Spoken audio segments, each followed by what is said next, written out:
मियां साहब, देखा जाता है सहाफत को एक चौथा स्तून समझा जाता है, लेकिन क्या ये स्तून करप्ट नहीं हो गया?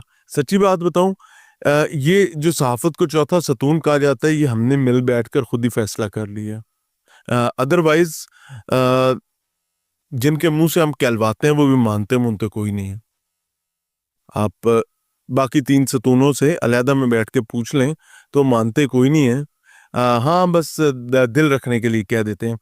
बाकी रही बात करप्शन की, तो ये अजियत तो इतनी शदीद है कि मैं आज भी एक जगह पर गया और उस शख्स का एक बेटा जो है वो बिजली की तारें 11,000 केवी की घर के ऊपर से गुजारने की वजह से उसकी दोनों बाजू और दोनों टांगें काटनी पड़ गई, और इस वक्त भी उसका जिस्म का आधा हिस्सा जो है वो जला हुआ है। और जब हमने उससे राब्ता किया तो उसने हमें आने से मना कर दिया, मेरी टीम को, कि हम